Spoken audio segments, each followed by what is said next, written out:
Oh, FYI, I don't use the squat rack because my hips are, I'm old school and that I'm an old man. I can't do squats now.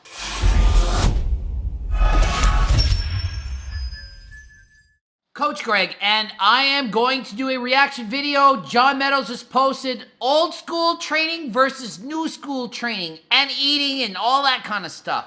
So he's got 7 things that have changed from the 80s and 90s to now. And like him, I'm unique because I've been actually training this long and competing this long. Not quite as long. I didn't compete at 80s, but I started competing in 1994 and I was training in the 80s. Nobody was doing 3 meals, 4 meals. I don't want to say nobody. There's always somebody. But most of us did 6 meals a day. And it's only really been the last 10 years that kind of incorrect thinking has finally been replaced by correct thinking. 4 to 5 meals a day is all you need. 5, the absolute maximum. 6 is not better than 5. 4 to 5 a day and you're good, okay? Back in the day, we used to also think, I can add, that we had to have a post-workout shake thing, protein shake. Don't need that either. 4 to 5 meals a day. That's it. He mentioned when he travels, he eats less meals and they're just bigger.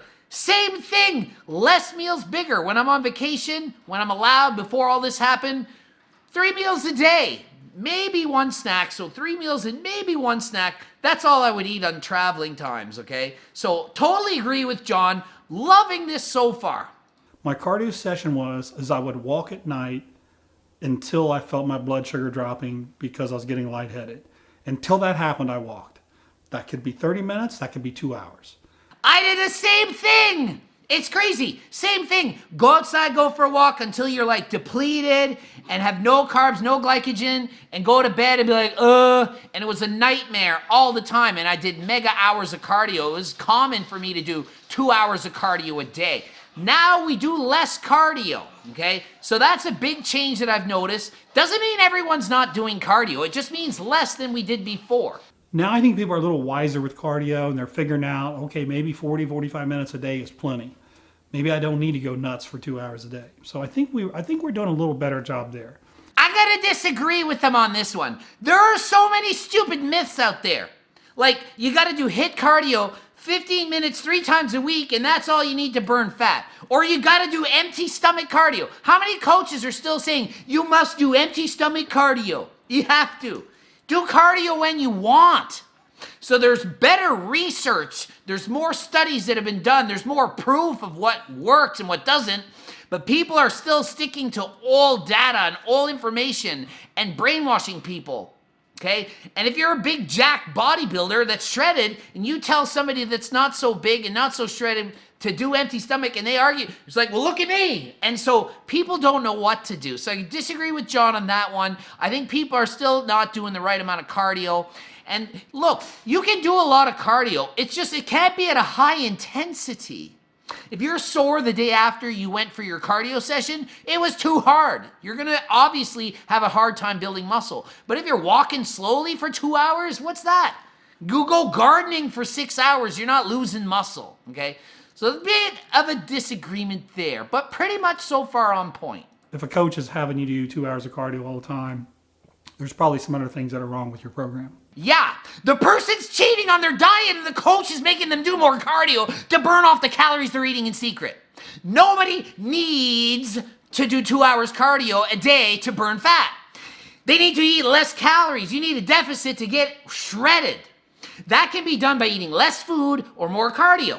If they're not eating less food, keeping it there, then the only choice is more cardio. So if your coach is saying do 2 hours cardio a day and you don't want to, you need to eat less. Doesn't matter. There's no breaking laws of thermodynamics. Eat less, do less cardio. Choice is yours. You can get shredded with no cardio or you can get shredded with tons of cardio. That's the truth. Okay, let's move on to number 3. One of the things we used to do was we thought, well, if you stay up longer, you're burning more calories. So I'm going to get a lot leaner if I just don't sleep as much. I never did that because I had a horrible time sleeping anyway. Every time I dieted, I couldn't sleep. I would get 3 or 4 hours a night on average. Sleep is so underrated, and it's basically only been the last few years that people have really been starting to think like, geez, let's get this under control. I don't care what you use. I don't want to name everything, but you need to sleep. Insomnia sucks. Get your sleep and you'll get more shredded. Don't stay awake to burn more calories, certainly. The hormone that your gut creates called ghrelin spikes, so that makes you hungry. That's the hormone that makes you feel hungry. One of the worst things about not sleeping is mostly people who have shift work and they're going to bed different hours during the week and night. It's that when you don't sleep enough, your cravings go up and you want to eat more. That's the main problem here. If you didn't crave food and were never hungry, dieting would be relatively easy. But let's face it, if you're starving all the time, it's hard to stay on a diet, especially if there's a cookie in front of you.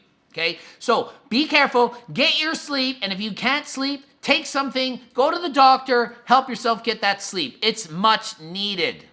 Back in the old days, it didn't matter what food tasted like. We boiled our chicken breast.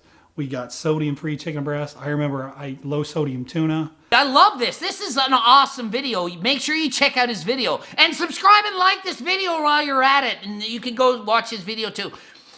Food and taste. Back in the day, we had crap food that tasted like crap. Always was, It was plain tuna. It was baked potatoes. It was plain rice.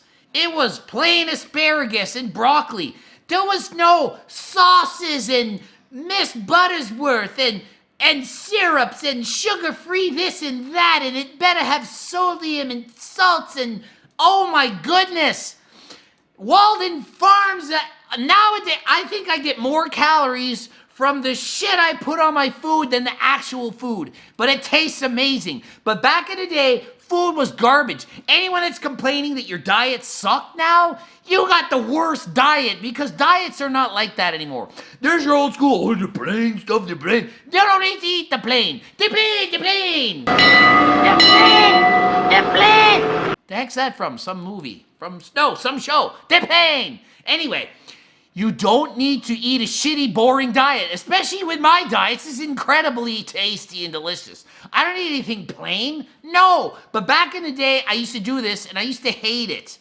We used to worry about sodium. Oh my God, it had sodium in it. And we did sodium-free peas and tuna, and it's like, no, you don't need to worry about salt unless you got your doctor telling you have a medical condition that you got to worry about it. And still to this day, all these clients are, oh, I must have gained weight. I had some salt on my freaking vegetables. No, it was the pizza that you ate, not the salt on your vegetables.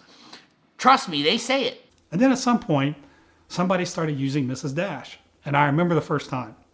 I was like, oh, does that have sodium in it? And they were like, no, and it tastes good, so I used it. I remember it was Molly McButter added that, and it said the zero calories, but it wasn't actually zero. And the Bissell spray, and it said the zero calories, but the spray was like 0.1 grams, and so we got tricked back then. I wasn't always a genius. I didn't know about dieting the proper way. I had to start like all of you guys. Now I know all the tricks that the nutrition and fitness industry uses to sell us all these gimmicky things, okay? But there are things that are very low calorie that you can add to make your food taste much better. Use this stuff. Don't think it needs to be plain. If you're on one of those old holistic diets that it's got to be freaking, biodegradable and whatever it is called. And what about macros? So our approach used to consistently be to get lean, you lowered your carbs. So basically, there's not a huge change that's occurred here. Back in the day, we dropped carbs. That was the big thing. We always drop carbs when we're trying to lose weight. Now we still drop carbs. People are still afraid of carbs. But here's the news flash for you. It ain't the carbs, it's the calories. Okay? You need a calorie deficit to lose weight. Can't break laws of thermodynamics. Doesn't matter if it's a carb. Doesn't matter if it's a fat. Doesn't matter if it's a protein. You need to be in a deficit to lose weight. Okay? I don't want to keep saying this over and over again, but don't worry about it. Today, people are worried about carbs. Back then, it was carbs. It's always been carbs that people are scared of. I eat a lot of carbs. I eat a lot of protein. I eat a low-fat diet. You can eat a lot of fat, low carbs, low protein diet. Still do it. High protein, high fat, low carb. Any combination can get you shredded. Now, when I say low protein, I don't mean a zero protein. I mean low, like maybe 3/4 of your body weight in grams. So if you're 200 pounds, 150 grams is certainly plenty of protein. 1 gram per pound optimal, the most you'd ever need. So many people think they're not eating enough protein. I think in my lifetime of coaching people, I've had 3 clients not eating enough protein that hired me. 3, and they were all anorexic. So you're probably eating enough protein if I've rarely ever met anyone in the world that didn't eat enough protein, okay? And what about training? This is a debate that you always hear. Well, the guys in the 80s and 90s trained harder. I love it. He goes, because he's John Meadows. He's a nice guy. He's not going to say it the way I am. But generally speaking, when you go into most gyms, you'll see most people on their phones and you see very little intensity. So he actually says it. Nowadays, more often, you see more people with less intensity training in the gyms and more on their phones. I'm the one on the phone the most of anyone. No one is on a phone more than me. But my intensity is still up there. At least 99% harder than most people train. You can have your phones and still train hard. But he's for sure correct. Way harder training back then than now. Now it's like, oh, I got to an RP of 8. I have to stop. I might get sore. If I might get sore, I won't make gains. I'm natty. I'm not allowed to go to failure. Oh my God, I don't take that there stuff, so I can't do more than 1 set a week because I might be overtrained. My neural receptors aren't able to control myself anymore. It's all these stupid things is what people say all the time. It's true. You know it's true. Girlfriend calling. Hello. Okay. Yes. Oh my goodness. I'm doing a video, by the way. Yeah. Awesome.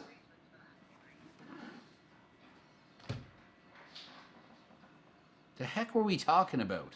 I was training yesterday at a gym, and we were waiting for the squat rack, and we had to wait probably 10, 15 minutes because there were a couple people sitting there taking pictures in the squat rack. Oh yeah, you gotta wait now. You gotta wait for your equipment because people are taking pictures and selfies. They're not like, oh, I got 2 sets left. It's like, I got 2 selfies and I need to take it from my end and your end in the right angle, and I didn't lean forward enough so my shoulder isn't big enough. That's today's training. Trust me, I do it sometimes. I'm taking pictures in the gym too. It's true. I'm embarrassed. No, I'm not. I do it. I don't care. I'm still doing it. I'm new school and old school. Oh, FYI, I don't use the squat rack because my hips are, I'm old school and that I'm an old man. I can't do squats now. It goes more beyond social media. Let me give you a secondary reason. We weren't afraid to overtrain. In fact, you never heard the word overtraining. Well, he's so nice, John Meadows is so nice. You gotta love John. He's saying it's because in the old days, we weren't really scared of overtraining. We didn't know it was a thing. We just thought the harder you train, the more results you got. And to a point, that's true. Nowadays, we're told like overtraining's there, and so you're worried, you don't know. And there's these certain people on social media, and they're saying, you know, RPE and this, and don't train hard. I'm not going to name them. And if you go to failure, you're going to overtrain. You're going to create this fatigue. Does training hard create fatigue? Yes. But guess what? You're challenging your body. Maybe it applies to someone like me or John Meadows. We might, in fact, maybe sometimes overtrain. But it applies not to too many people, okay? Most people don't train hard enough to worry about overtraining. There's a complete irrational fear of overtraining now. Is it real? Yes. How many people actually are at risk of being overtrained? Oh! How many people are at risk of overtraining? It's about a 0. He should have just said the 0, but he didn't. He did this though. He tried. He's close. Well, again, I was around then, I'm around now, and I can tell you without a shadow of a doubt that the large majority of the guys now are using anywhere from 1.5 to double what the guys in the 80s and 90s were using. Yes, 100% truthful. 100% true. People today are insane. They're doing way too much stuff. Double the old days. Double. Twice as much. You know, we had very open, candid conversations in the 80s and 90s about it, but we didn't even have them that often because most of our conversations were around nutrition and training. No, there were not as many open and honest, candid conversations about the use of PEDs, back in the day. No, it was much more secretive than now. Now it's much more open. You walk into a gym, you don't even know someone and they're talking about it. It's very easy and people are not afraid to ask. It's just like nowadays, certain topics are more readily discussed. People are more open about certain things. Look at me even talking about it. You think that this would have been something that would have been normal to talk about or discuss 25 years ago?